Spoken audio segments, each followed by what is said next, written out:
Welcome, everyone. It's so good to see familiar faces and new faces. You'll see Francisco Burgos' name is here. He's joining us in the barn with a number of friends and scholars and students of the spring term and some staff, as well as friends from around the world and also just in our own neighborhood. It's a great joy to see you all gather in this virtual space. And I'll invite you to settle into silence as we wait for a few more friends to join us.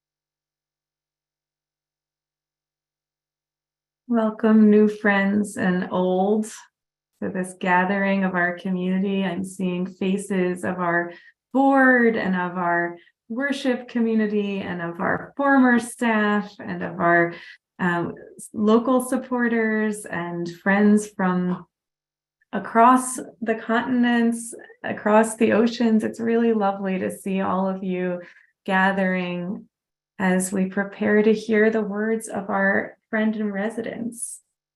I'll invite you to share a couple more minutes of silence as we arrive together.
Welcome, everyone.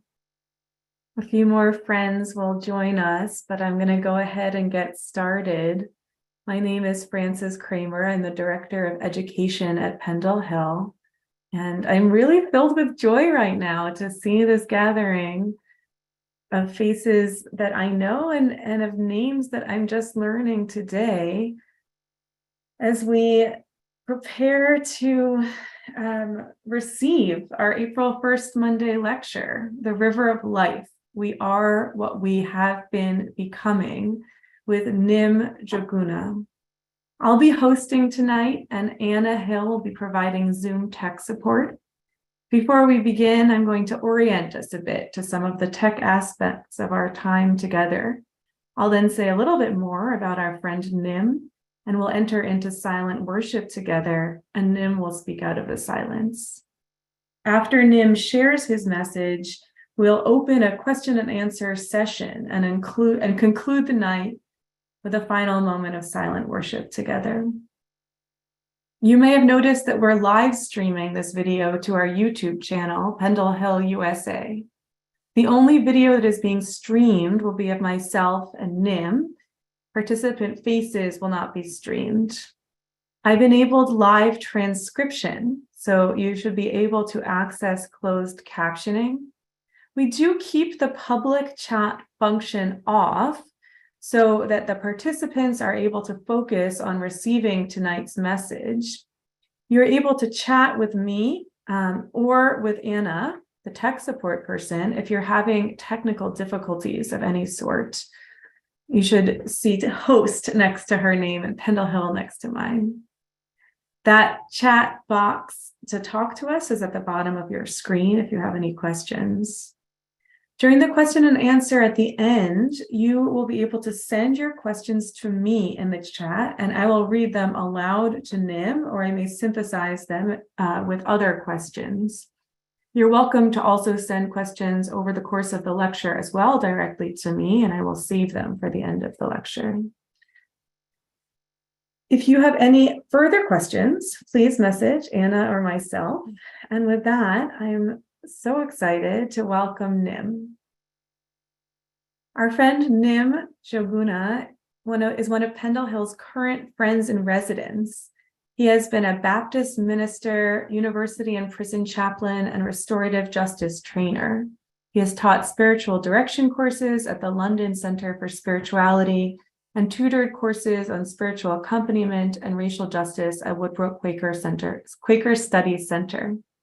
He has worked within the non-governmental sector in the UK, in housing and mental health, and as a trainer and therapist in Kenya.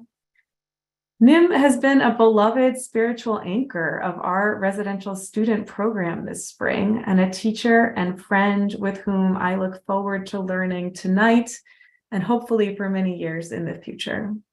I invite us all to settle into silent and contemplative worship and invite Nim to speak as you are led out of the silence.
Thank you, friends.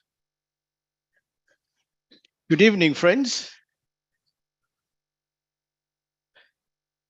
I'm very glad to be here this evening. I'm delighted to have this opportunity to share with you some of my thoughts and some of the thoughts that have been given to me and bequeathed to me by other people. I'm glad that Pendle Hill has put this sort of lecture so that we can hear and learn from one another. I'm speaking from Pendle Hill, and you know this is the land upon which we gather as part of the Lady Lenape, who it rightly belongs to, but they've been scattered here, there, and everywhere. But we know their spirit still lives here. The river of life. We are what we have been becoming. You and I and many others are what we have been becoming. There was a moment we were not, and there will be a moment that we will not be. And between those 2 points that every human goes through is what I'm calling the river of life. John Newton, that well-known writer of the well-known hymn sung probably everywhere in the world. Amazing grace, how sweet the sound that saved a wretch like me. Remember, this was written by John Newton, who was a slaver. John Newton had a tremendous transformation spiritual experience while captaining a ship. But that did not translate into his changed view and lifestyle.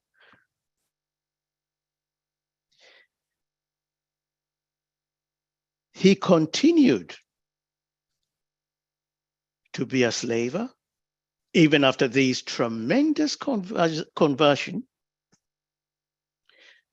and even after retirement, he continued to invest in the slave trade.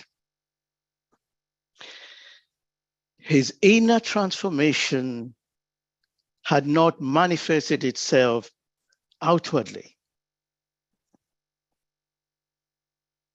But later, he did join William Wilberforce, leader of the British Parliament campaign to abolish the slave trade.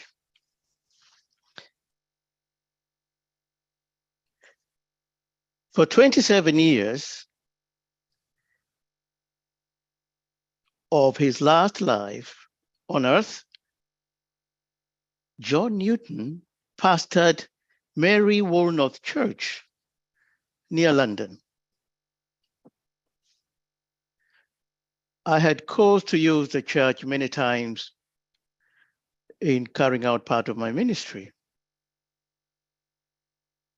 And you look around and you just think, this is where this person, after tremendous experience, ended up serving the community in London.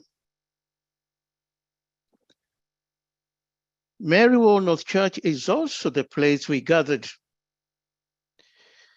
to honor that great philosopher, priest, poet, for his memorial service, John O'Donoghue. And I remember sitting there and seeing these two contracting two personalities, 100 years apart.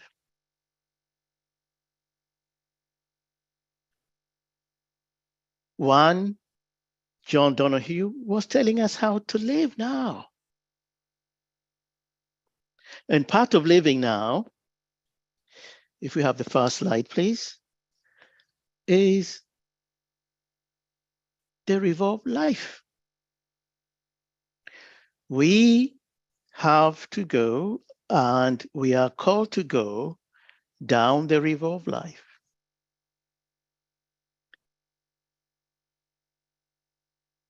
We carry a lot when we go down the revolved life. This is too hard. I feel sad. Never again. I give up. What if? Like a river, we all start slowly to learn to crawl before we walk, and then talk. And then we seem to run into the universal sadness of growing up. And like a river originating from a particular source, the river takes different shapes and flows from the hills until rain. Some rivers flow all year round, just like some people flourish all year round or seem to flourish all year round. Others flow seasonally or during wet seasons. Some may only flow briefly, a few miles, like brief lives, or some for a long time. And some rivers, like life, are rough, mostly rough, some smooth, and all imbued with traces of the terrains through which they have passed. Soil, stone, pebbles, other debris.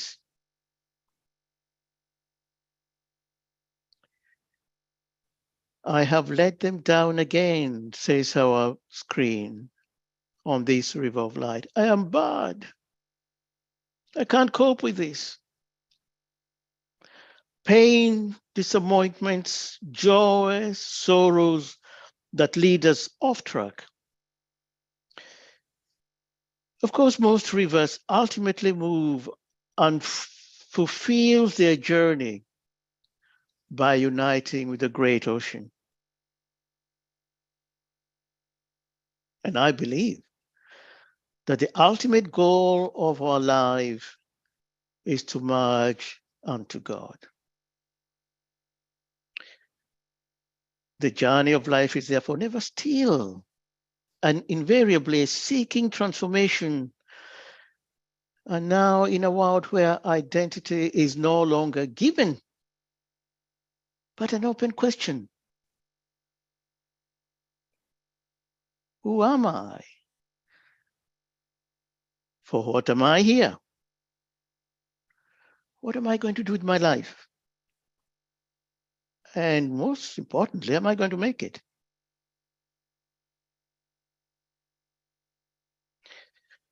Where is the river of life taking us? Taking you, taking me.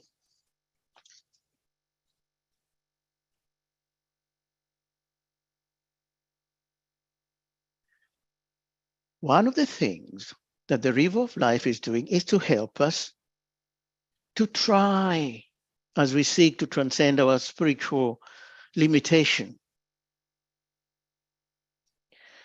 And in trying to transcend our spiritual limitation, it's a kind of homesickness. It is an instinctual drive towards union with the divine. I believe if we are open to the Spirit, we are being led towards resolving our search. But as our river of life shows on the screen, it's a struggle.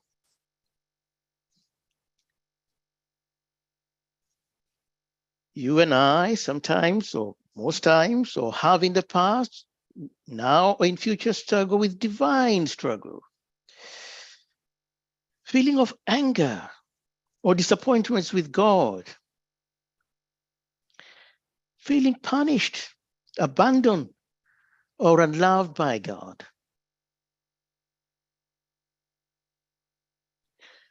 I've met people who say their struggles are demonic.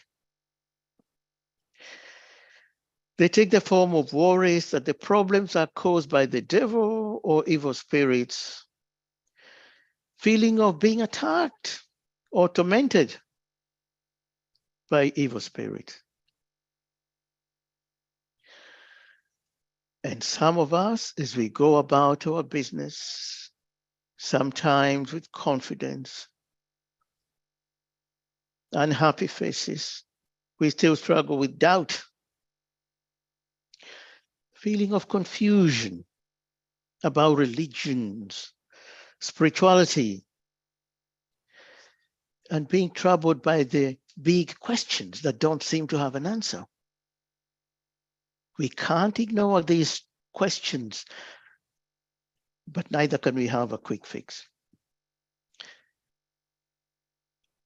But we also struggle with questions of ultimate meaning. Are we really here to complete a life cycle? That you are born, get a job, go to school, get married, then die?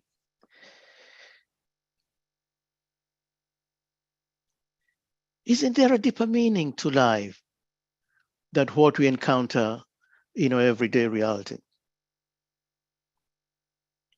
And some of us are still caught in interpersonal spiritual struggles, conflict with others, other people, institutions, in our homes about sacred issues.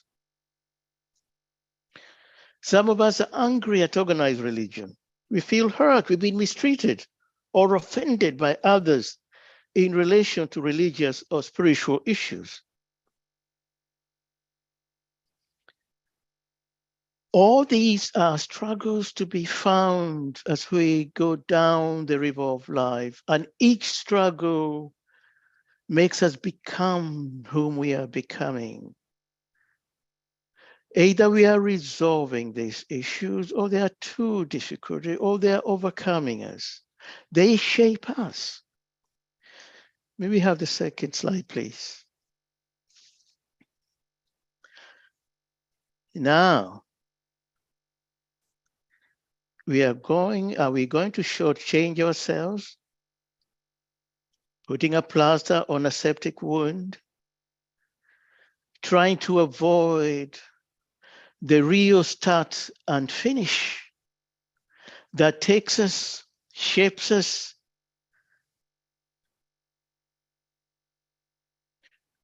You see, nobody can make you feel that which is not already there. When we say people make us angry, they just brought the anger out of me. They didn't create it. They don't have the capacity to do that. But because anger, resentment lies in there, circumstances are able to pull those feelings out. Now, part of my being and becoming has included time spent in 2 corrective institutions. The first time I was 17 and a young offender. For months, I had begged this gang to let me in. I wanted to be a member of a gang. I could see the way they were dressed, the lifestyle they had. Again and again, they declined, saying, we don't admit into a gang membership anybody is employed or goes to school. And of course, I was a secondary school student then. They relented at some point and gave me a test. I went out for a test with them. If I pass the test, I will become a member of this esteemed gang. I think it was my unlucky day because I was arrested and they all ran away. And I was the only one who appeared in court. And despite my head teacher's plea for me to be released, I was not.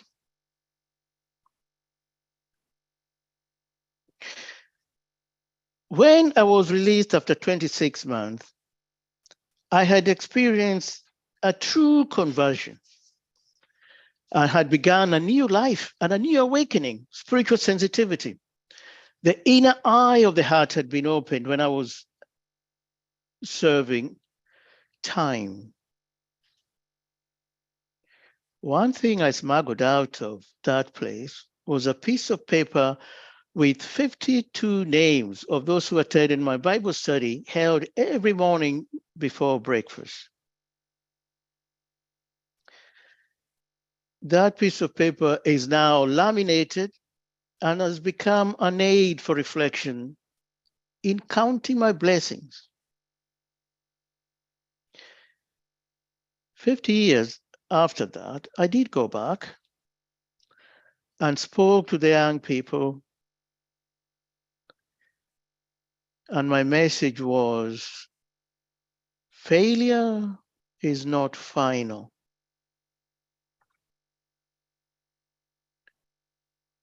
The second time I was in a correctional institution, I was in my 60s. for a period of 3 years. But this time, I went as a prison chaplain, a Quaker prison chaplain, involved in restorative justice training programs.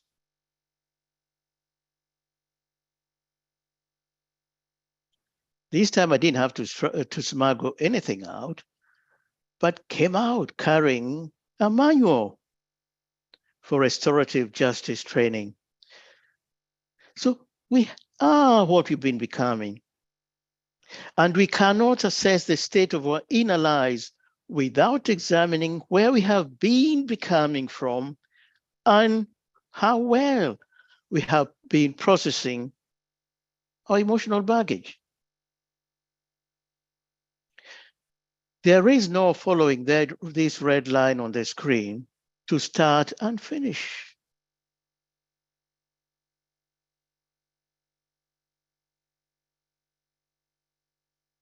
You know, it's not only professional historians who make a connection with the past in order to illuminate the problems of the present and the potential of the future.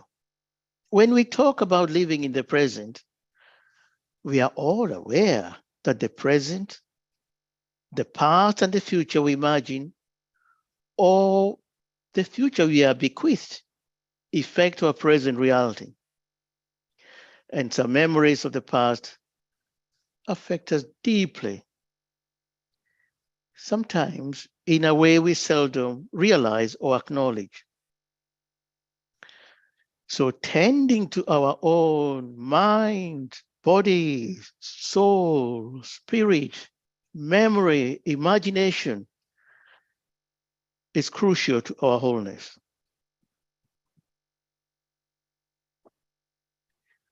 I was born in the Church of England, Church of Scotland in Kenya, during the British colonial possession of Kenya, where I uncritically accepted the proclaimed gospel that equated salvation with civilizing mission of white superiority, a tool used as part of legitimizing imperialism and a distortion of the biblical story. Most of our ancestors were left with deep emotional, spiritual, and cultural wounds by the decimation of authentic tribal spirituality and identities. And one of our greatest challenges now, even in our contemporary Kenya, the challenge to understand and the embodied trauma in the cycle of intergenerational manifest in Kenyan society today in the form of tribal politics that ends in violence and the continuous collective and cultural society's pain of a society living with residual trauma. And what that happens, not just in a society like Kenya, but with everyone who lives with residual pain because of trauma, is getting ready for the next attack. It's like an immunization against trusting. I was ordained as a Baptist minister and later trained as a person-centered therapist, finding joy and purpose in accompanying people in a non-directive way.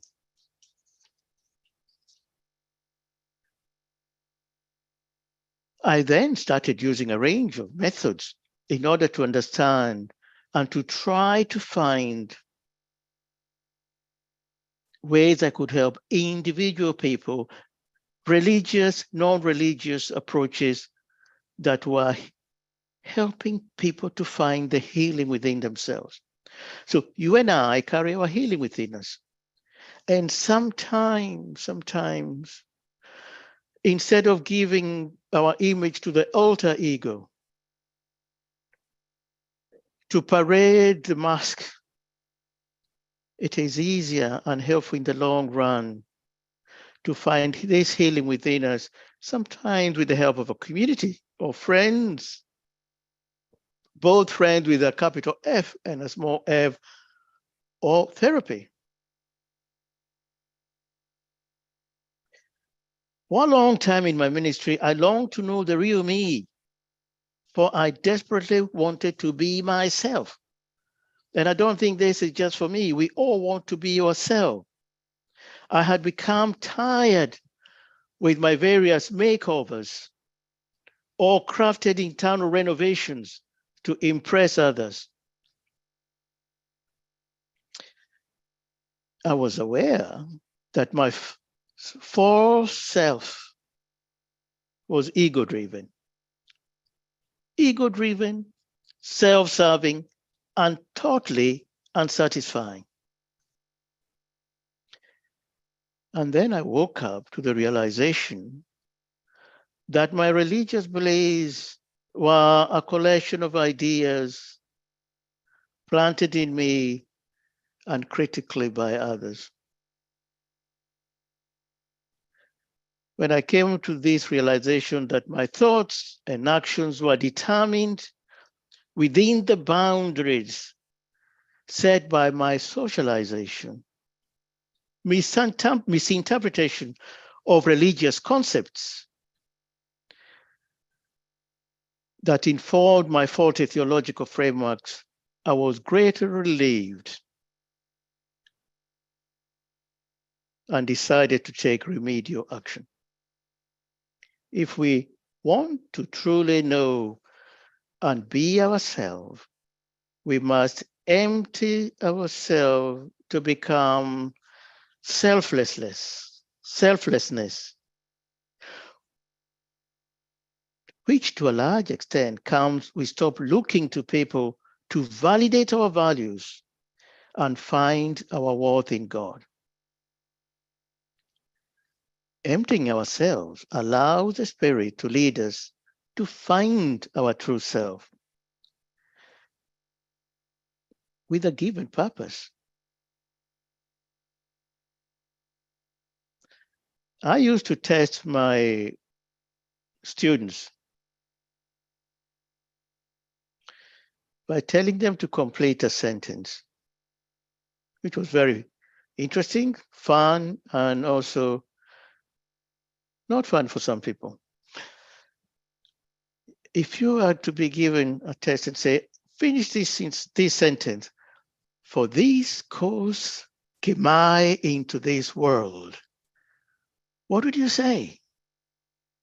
Oh, I didn't find it easy. I had to practice before I gave it to them. For this cause came I into this world.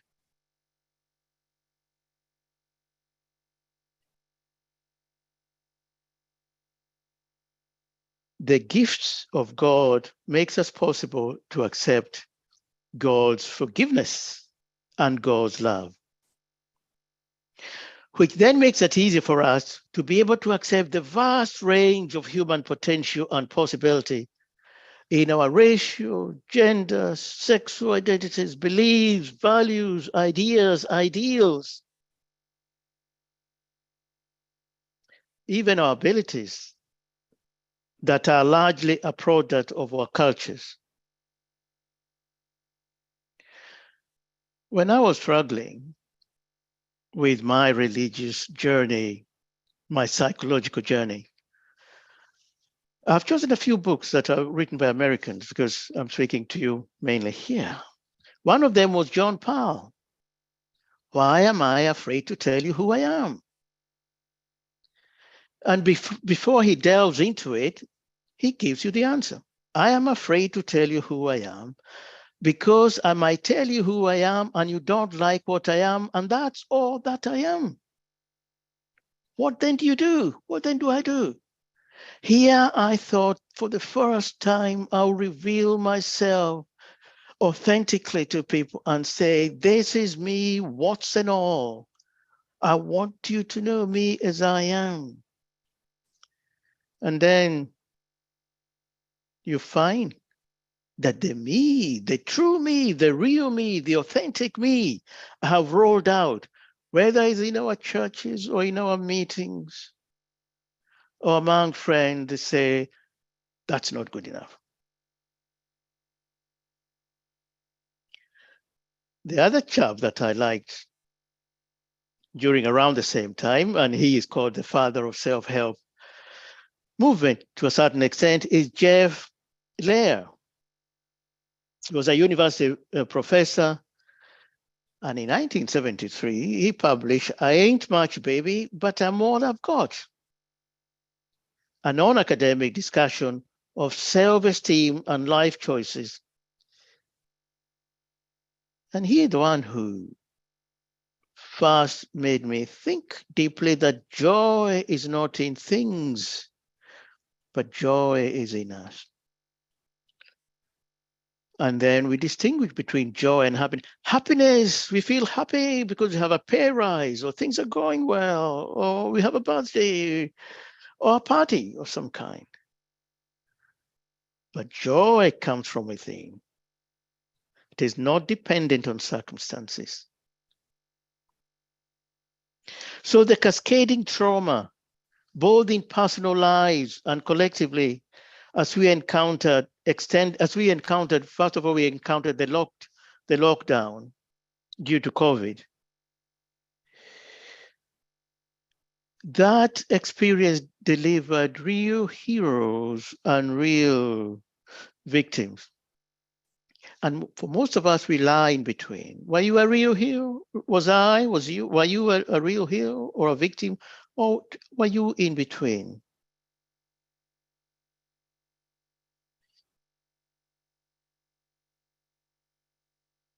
Are we caught up in swimming, using our metaphor of the river? Temptation to swim in the water of dominant culture. Embracing hard mentality, HERD mentality, of self-serving, consumerism, conformity, and uncritical thinking. And forgetting those around us, we begin to succumb helplessness, drowning to the seductive pool of self-pity.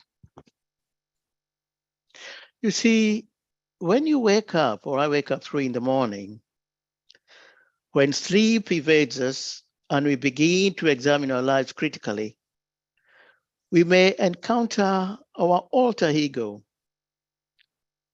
who we really are. Then we find ourselves, we face who we really are when no one else is looking. That morning at 3 o'clock in the morning, we may feel unstuck and unfulfilled in our work, relations, and religion or spirituality.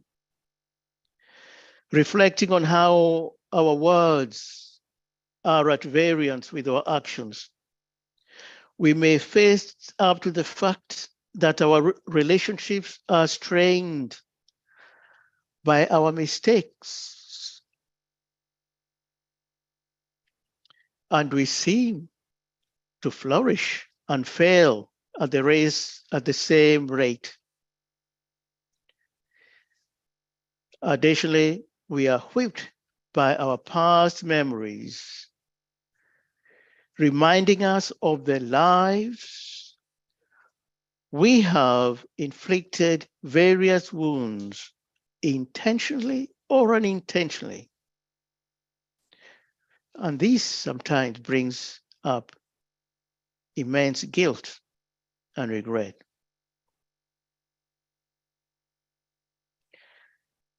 How then should we live?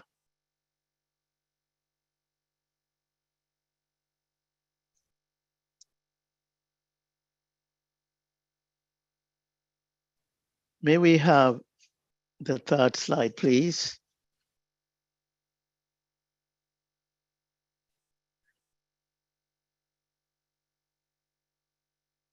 That is one reality.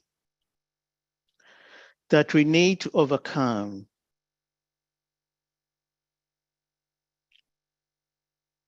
And I like the definition of power.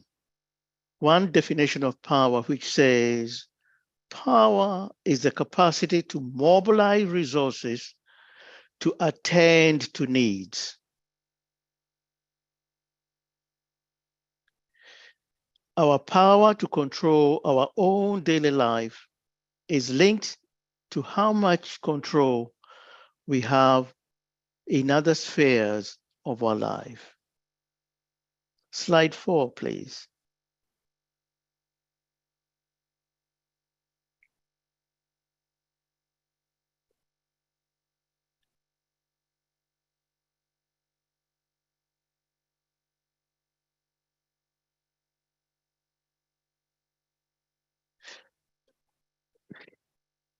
Slide 5, please.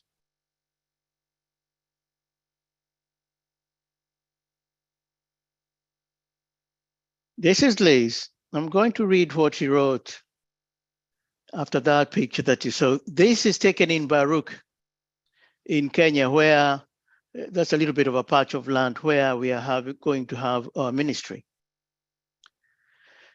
Now, this is Liz's recollection of the 9th and 10th of December 2021. Nim had not returned home from central London and I was getting worried. I hadn't heard from him.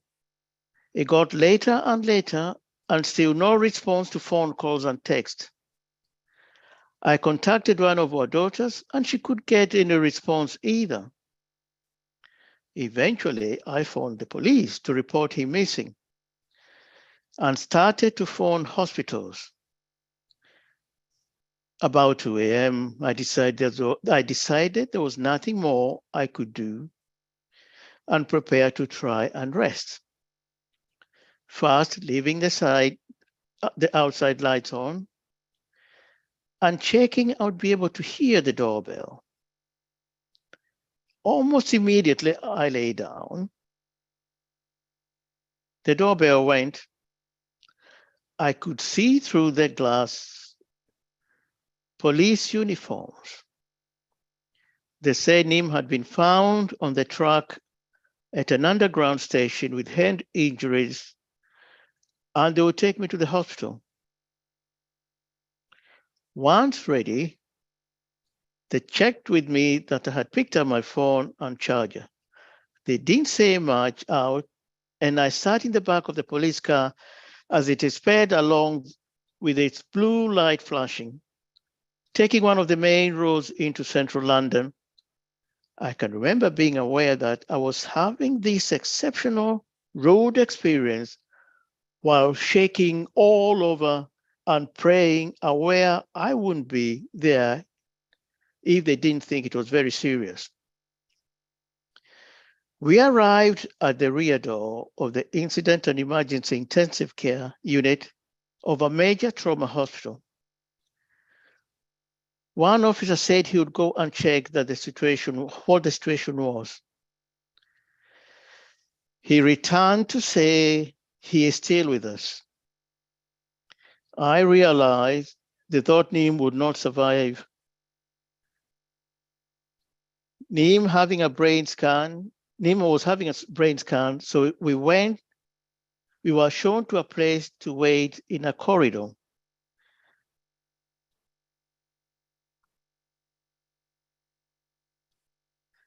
I phoned our daughter to come. I finally dared to ask them, was a train involved? Yes. Not too long after, the consultant came and told us the scan showed no permanent brain injury.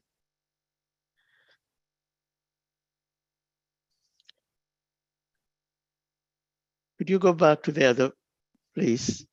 The train. I hadn't been knocked down by a train. The camera shows, or the camera at the station, which was unattended, shows me falling down between the tracks. And the 8 coaches of this train went over me, and at the other end is when I was picked up. I do not know who arranged my form in a way that I did not touch the electrical wires or have my hands flung over the rails. But what I do know is that was a wake-up call. You have had your own wake-up calls. We all have wake-up calls in different ways. Thank you. Could we go to the other slide, please? The next one, please. So that was my wake-up call. I hadn't really survived because of anything. The next slide, please. Now, this is the framework I was talking about. You and I, in order to get our act together, we need to get a framework to work with. This is a boardroom.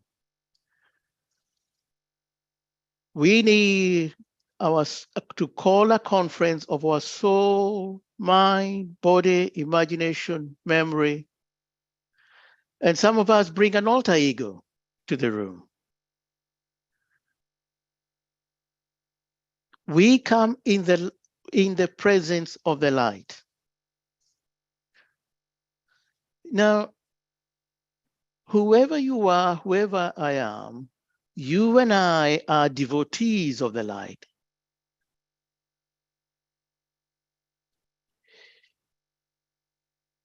That person whom we call the light. Who is that, the light that we have turned into a belief system? And sometimes I think, like some teenagers, we are in love with the idea of the light other than the light. Maybe you can remember when just being in love was very important. Is it self-help books? Is it Jesus? Is Christ, Buddha, Muhammad, meeting, house, gurdwaras, nyonka? Or is it the higher self? So whoever sits in that chair, whoever we've said, you are the light. I bring myself, my anxious mind, that anxious mind that sometimes attention becomes detached from perception. You know, sometimes the mind is double-minded, restless and confused in their thoughts, in our thoughts and actions.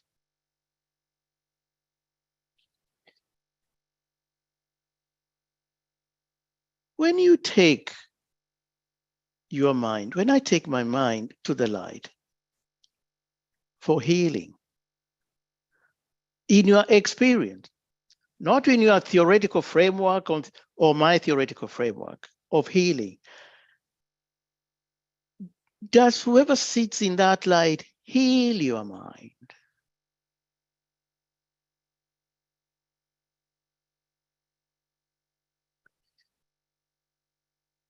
I can't give an answer, only you know. In this lecture, I'm posing questions, especially in this diagram. What about the body?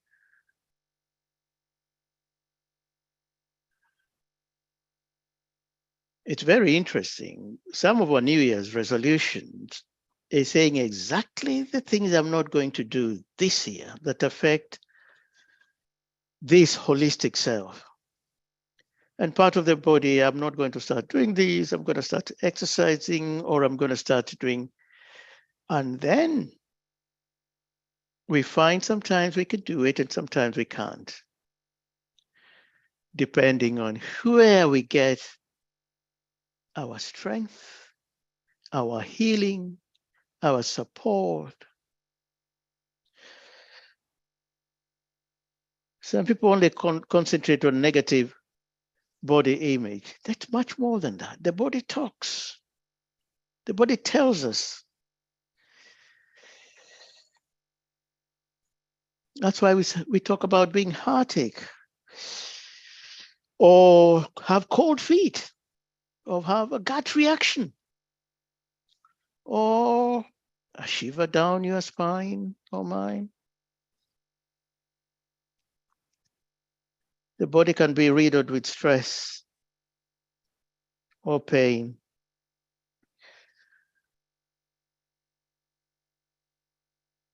We offer the body in what shape it is. We take care of the body at the stage we are in, at the place we are in.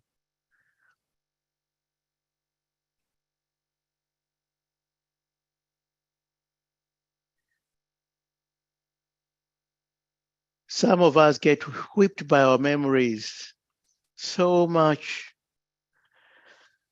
and we find difficult in forgiveness. Remember Mandela's wisdom. Unforgiveness is like drinking poison and expecting your enemy to die, he said.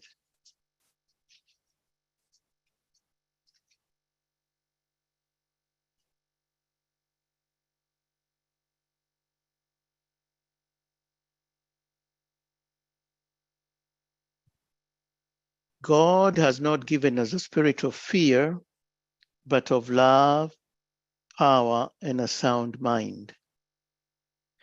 And when we have this, we can then have a rich imagination where when we look into the future, we are not just seeing darkness.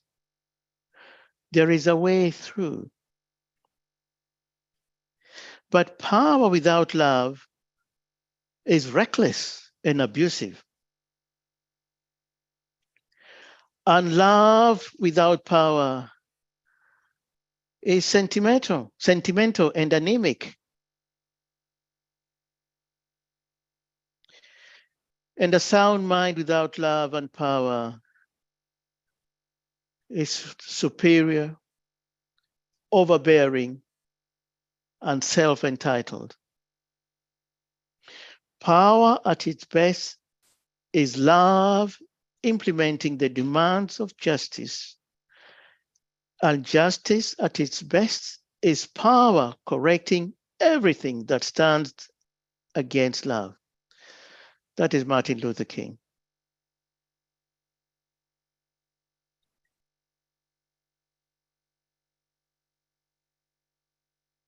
Forgiving myself and others, self-compassion for others, and counting my blessings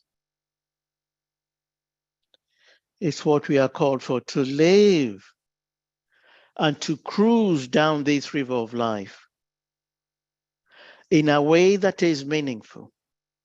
But we can't do it alone. We need to belong to a community where people will know us, accept us, so we don't have to resort to the alter ego or false masks. It will take time, it will be difficult, but authenticity is not cheap.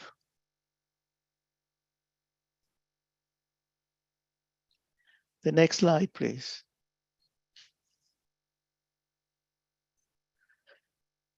Now,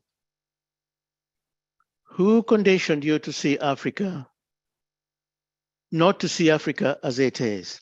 The reason I put this is because we are all conditioned. You are conditioned by your education, your socialization, and by me, by other things. This is Africa as it is in its landmass. The whole of United States, Portugal, Spain, France, Eastern Europe, the whole of China. You are never taught to see Africa in this way. That's why sometimes I hear people telling me, I'm going to London and Africa. Really? You must be performing some sort of miracle. I don't know how. So This is saying to you, in showing this, I'm saying, in what other ways are you conditioned to see people, the other, differently, without taking time to understand that what I have been socialized into for as long as I live is false? In what way? So this is just a little poke at that. Next slide, please. Self-explanatory. Dear Otutu, if you are neutral in situations of injustice, you have chosen the side of the oppressor. Please let us inform ourselves of our karma, of our socialization and conditioning. Next slide, please. Now that book is coming out later this year. It was written from a conversation with a friend of mine. And it's just a conversation. White Quaker who approached me to do an interview. And I said, I didn't want an interview, I wanted a dialogue. And this is the result of it.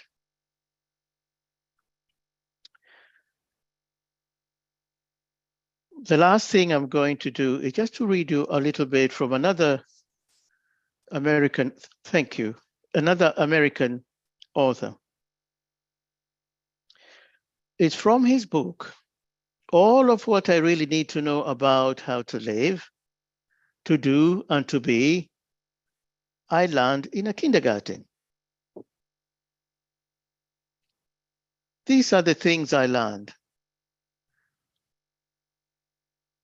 Share everything. Play fair. Don't hit people. Put things where you found them. Clean your own mess. Don't take things that aren't yours. Say sorry when you hurt somebody. Wash your hands before you eat. Flush. Warm cookies and cold milk are good for you. Give them to someone who feels sad. Live a balanced life. Learn some and think some and draw and paint and sing and dance and play and work every day. Take a nap in the afternoon. Be aware of wonder. Remember the little seed in the plastic cup. The roots go down and the plant goes up. And nobody really knows how or why, but we are all like that. Thank you, friends.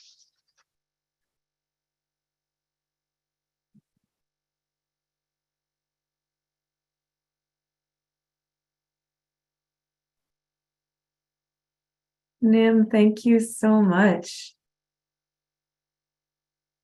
I'm just going to take a minute to let all of that settle.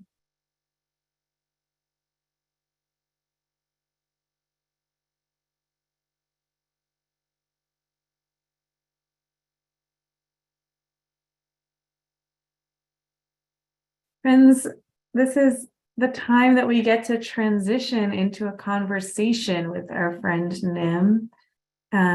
We'll invite friends to put into the chat any questions that you have. You can direct them to me, and I will be synthesizing them to build on what Nim has already shared and think about how we can hold it and engage with it with this specific group of people that's gathered here tonight for the first and only time that we'll all be together. Nim, I wanted to start with a question I like to ask all of our First Monday lectures. I'm curious where in these moments, in these days, that you are feeling spirit alive in your life.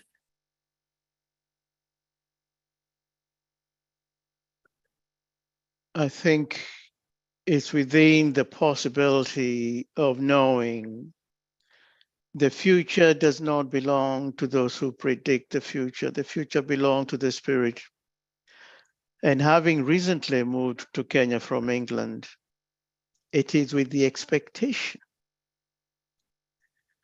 that the Spirit who led us to move from England and also to come here is taking us back to where the work that is. And we know that because the inner peace and an assurance, if I quote that great saint, all will be well and all manner of things will be well. It's not a theory. It's both a feeling and a trust and a joy.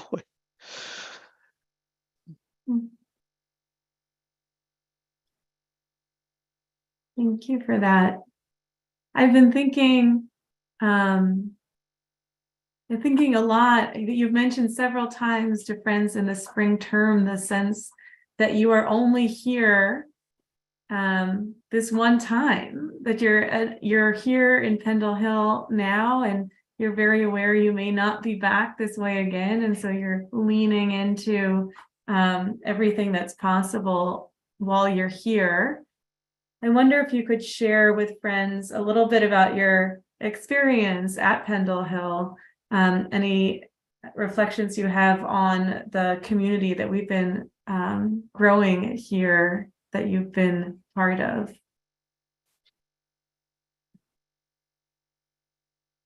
Part of it is at the age of over 70, eating cornbread for the first time, or eating grits for the first time. That is an experience I would never have had if I was just living in Kenya.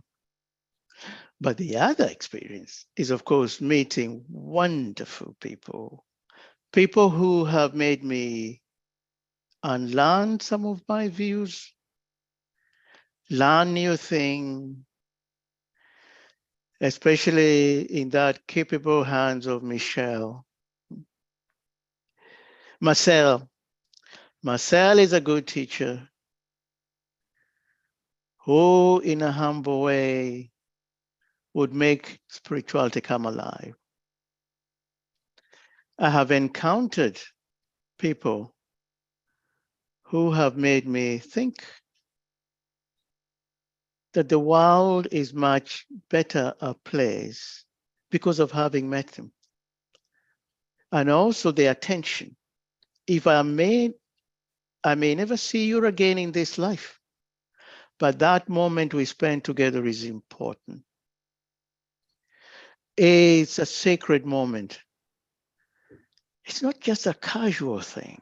And the other thing is, it's not just a coincidence that the people I'm meeting here at this time are here at the same time as I'm here. I was supposed to come here 2020, but of course, COVID stopped all that. So I think it's the lesson of everybody has something to teach. If you listen to their story, to their contribution, they may ask you a question that you've never been asked before, or it has never been framed in that way, and they are expanding your knowledge. Of course, I've met a few people who have made me doubt some of my cherished things, but that's a learning curve which I have to take along with me. Friends in the barn, we can't see you, but I do hope that you'll come and write questions for Nim in the chat. These are the questions. You are the people that Nim is talking about, who's asking you questions that are provoking him to think in ways that he never has before. And I really welcome your voices coming through. Anna and I seem to have picked up on this same powerful phrase that you mentioned, that trauma is like an immunization against trust. And we're curious, how have you built or rebuilt trust in spirit or trust in the river? The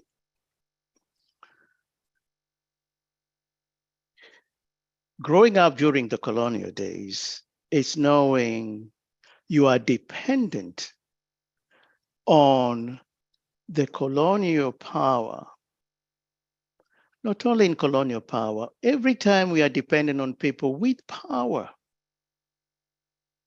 we are like supplicants. They hold the power. We feel powerless.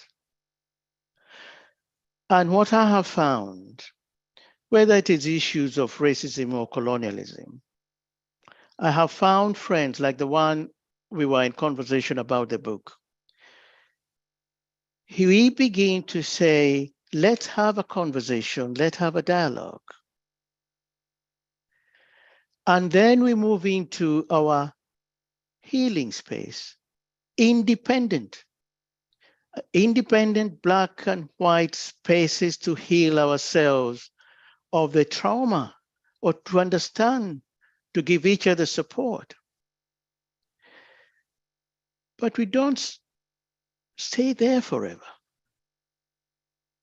We need to go to the third stage of interdependent.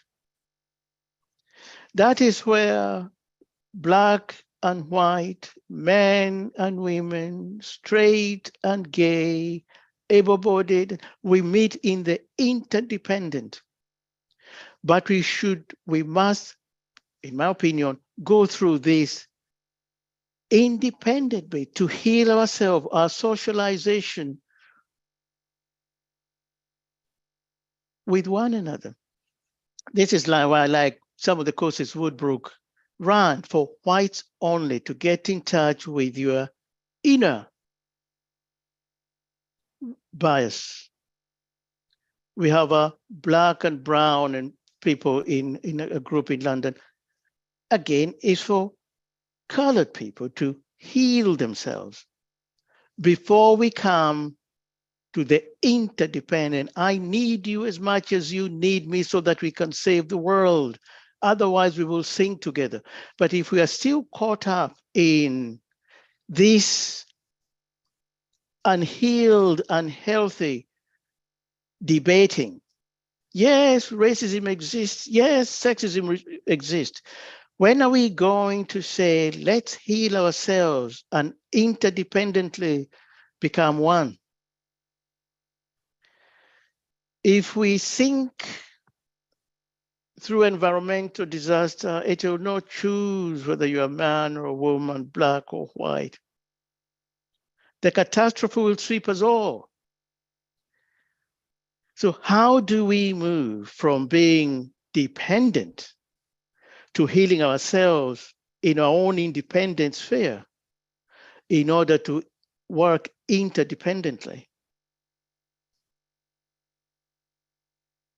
I had to go and look through my own struggle to come to that, to the position of saying,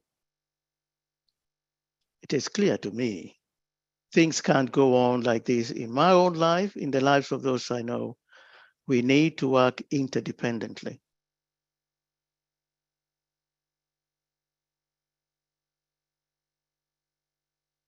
Building on that focus on interdependence, can you say more about your vision of healing through relationships in community?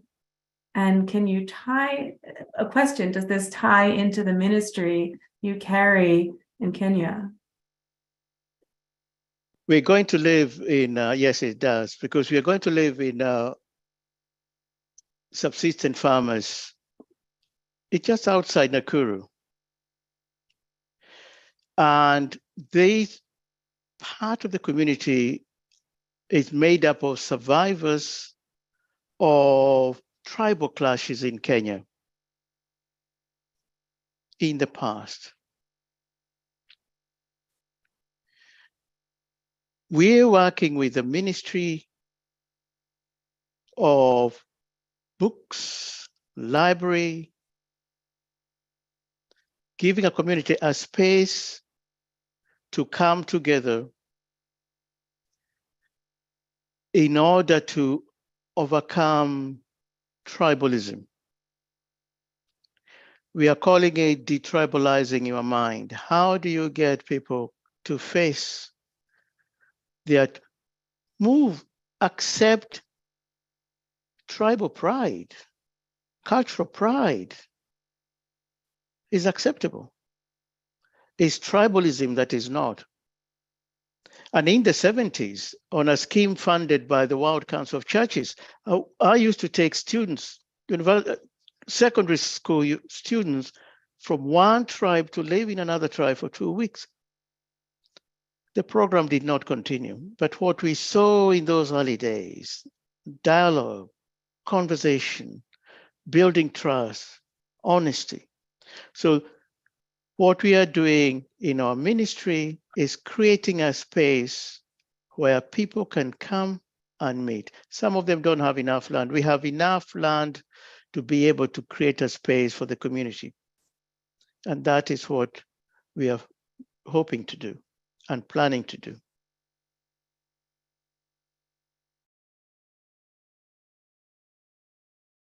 Friends are expressing gratitude for everything that you've shared, and specifically for the map of Africa. And friends are asking if you have further resources, especially for American Quakers who may be visiting friends in different parts of Africa. Do you have any suggestions of preparations or books that you would recommend American Quakers investigate before they travel to visit? Yes, we can send a list to you afterwards and will be available through you. Yes. Perfect. Yeah, that's great. There's a couple of other questions just about citations that I think maybe we can ask you, and we'll follow up with friends Okay. who have registered. Another question from the barn. You mentioned, Nim, that every river eventually flows into the ocean. If the river is a metaphor for our lives and our journeys, what would you say is the ocean?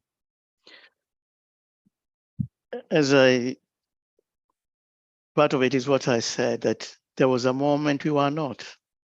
We were in our mother's womb, then we came out. There was a moment we will not be, and others will take us away. So part of that's the physical bit. Now, I believe in the great ocean of life, where I said it's being merged with the divine. However you tame that divine, whoever sits on that seat of light, that is the ultimate place, I believe, that we are going to. The great ocean is for me, it's a belief that there is meaning and life after life. I find it difficult to accept that we are here just to complete a life cycle and that's it. And a little placard that says Nim was here 13th August 1951 until the time I'm no longer here. Is that all? It's a belief that gives me strength to know that for this cause came I into this world to do God's work and to be available to my brothers and sisters, other human beings. That is why the concept of servant leadership sits very well with me. We are called to be servant leaders, serve others, lead by serving others.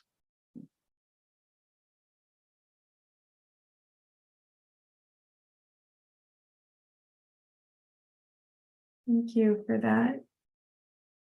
Friends are asking how the Anglican, Presbyterian, Baptist and Quaker pieces of your journey interact today? How does the spiritual past inform and influence today's conversation?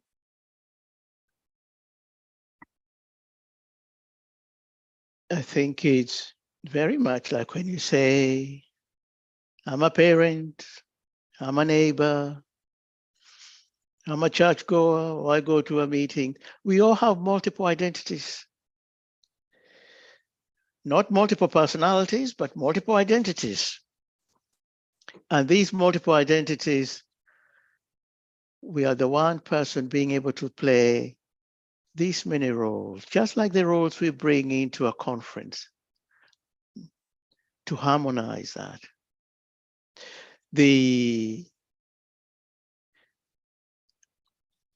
Sometimes going down the river, you're carrying baggages, and you say, this is excess baggage. Is it excess Presbyterian baggage? Oh, what can I take from this bag of Presbyterian that I'll go along with me? And the others, I chuck out. Again, you go a little bit. And you say, this Baptist baggage is heavier than I want to take it with. You see, I went through the dark night of the soul for 18 months when I was a Baptist minister. When I was in the Baptist ministry, I was doing other things, but I was still an ordained Baptist minister.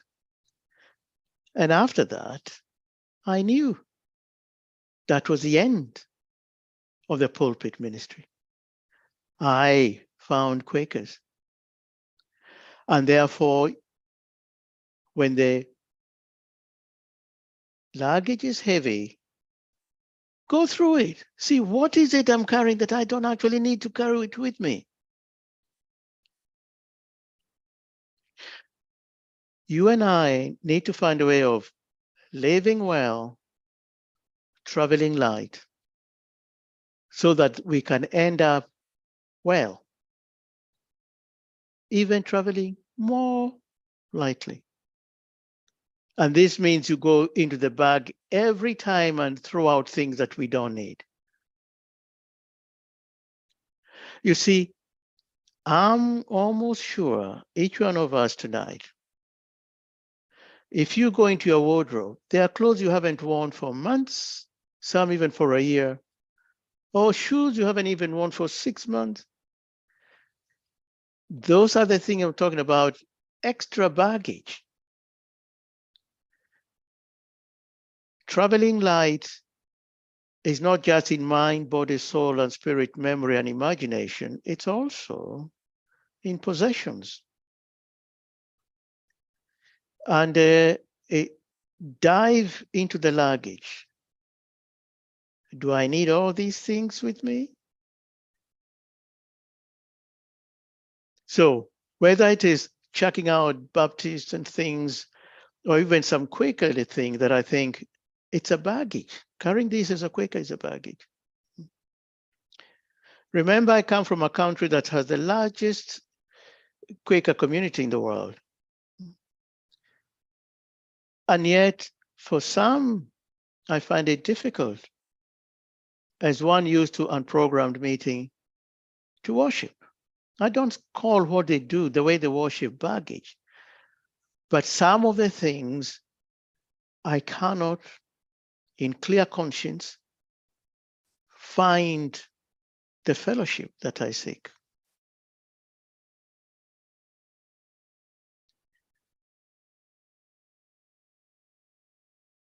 And therefore, you've got to find it somewhere else.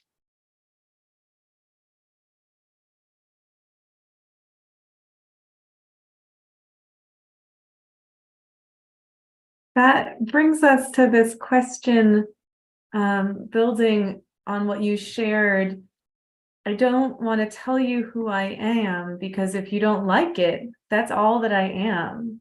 This vulnerability that you shared of what it means to truly show up with authenticity and integrity. And the question is, how have you learned to ground in your own spiritual truth and not search for external validation for your values, to let go of the baggage that you need to let go of, while also showing up authentically in community.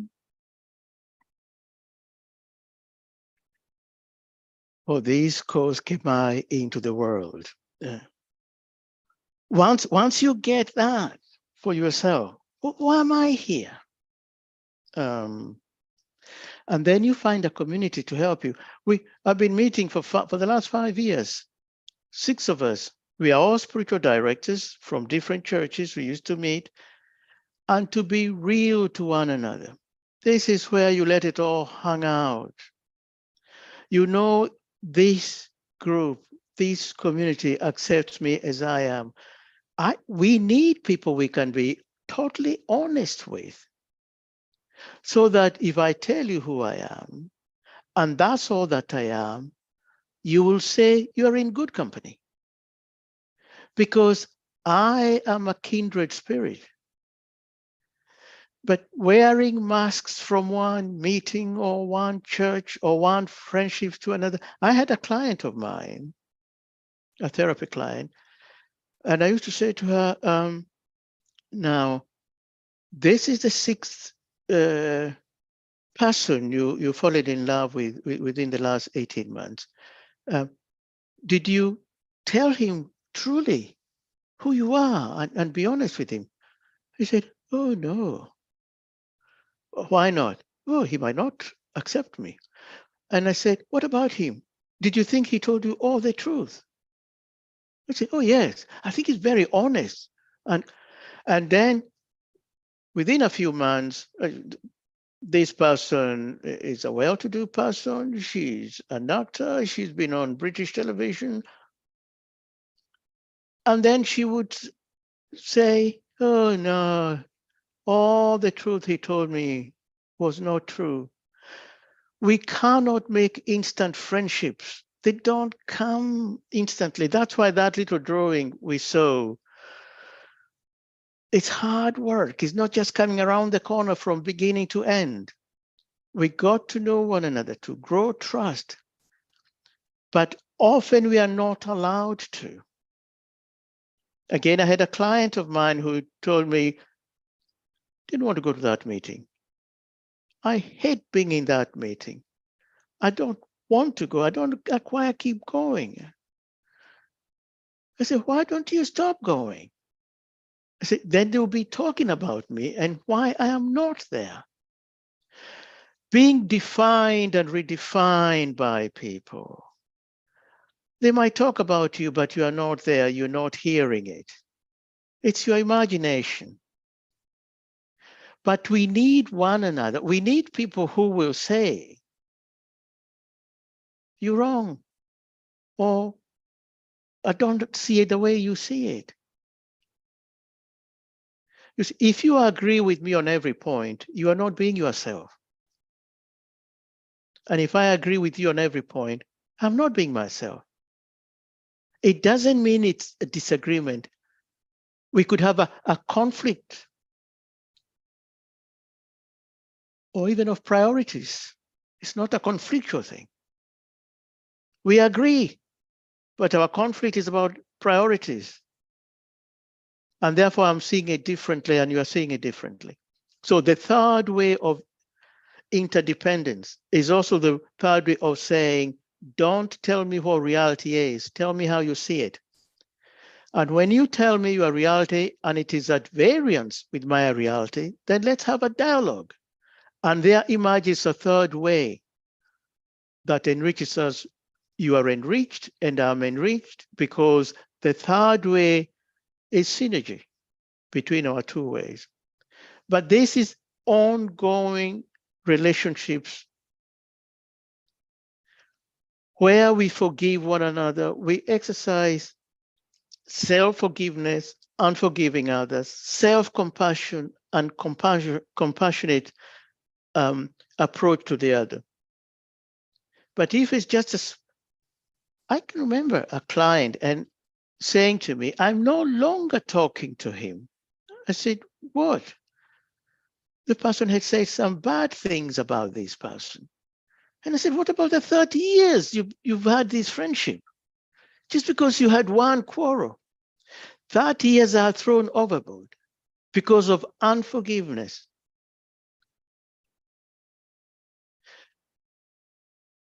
We cannot live in unforgiveness and at the same time live authentic lives. It doesn't say, I forgive you tomorrow. It just says, I am willing to go down the forgiving road.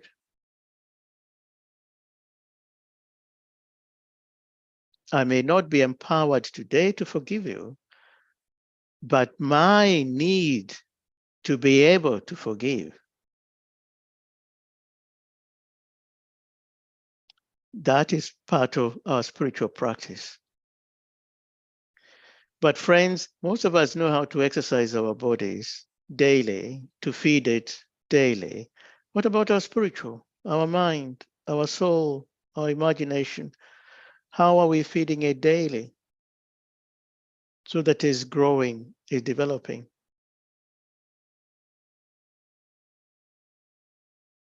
Nim, I have so many other questions that friends have shared and that I'm curious about, but I want to just hold those questions for now and share with you that many friends have expressed their gratitude for everything that you've shared tonight. Some friends are asking if there's a way to support the project that you are building in Kenya. So I will offer that question to you along with an invitation to share any final thoughts that you want to share with this group.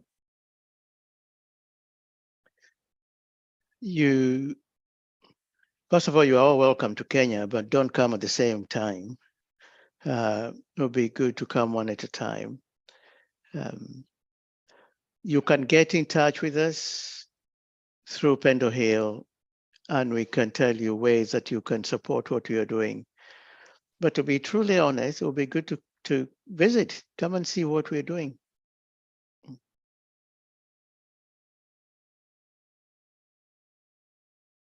Are there any other final thoughts you want to share with friends tonight, Nim? The final thought is just to say, in less than 3 weeks, we'll leave Pendle Hill. We'll have been here for 3 months. We met individual people here and in meetings, and been spoiled by people like John Mayer in his home, lovely home. And the students that are here for the spring term, a lovely bunch of people who work here. So my final thought is to really thank you for the work that you do, and to remember this place, Pendle Hill, needs your help. It needs your help, not just people coming to enjoy what is here, but also they need financial help. And that would be my last word to say. Please remember, this place needs you as much as you need it. And if we never meet again in this world, I wish you Godspeed in whatever you are doing. And may the Spirit follow you successfully. Thank you, friends. Nim, thank you so much for all the vulnerability and the questions that you've left us with. And that final invitation that Pendle Hill, as an experiment in spiritual learning community, relies on all of you to offer and participate and join us in whatever ways you're led. You showing up today, this is what makes our community possible, and supporting us materially and financially makes us possible, and continuing to participate in our programs. We have a lot of exciting programs coming up that will be shared in the chat a couple to highlight. Just after Nim and Liz leave April 28th to May 1st, we will be hosting Pendle Hills Quaker Institute, focusing on beloved community as prophetic witness, which will be living into many of the questions Nim has invited us into today. There's still a few spots left there. And I'm really excited that our podcast, The Seed Conversations for Radical Hope, we'll be releasing our next episode tomorrow, featuring Anton Flores Masonette, who is one of our board members and will be present at the Quaker Institute. Many other opportunities to explore with Pendle Hill. I hope you'll check out the website, and don't hesitate also to request financial assistance if that's what you need to participate and to offer that financial support where you can. I'm going to invite us into a final moment of worship with great gratitude that Spirit has brought us together tonight.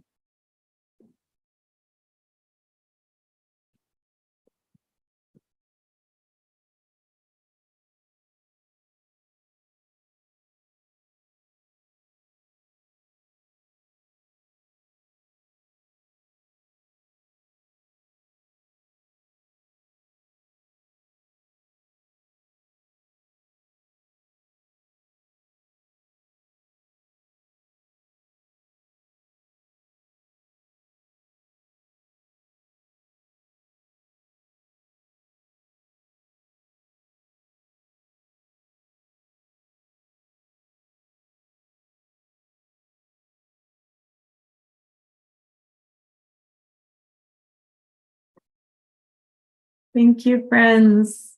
It's a great joy to see you.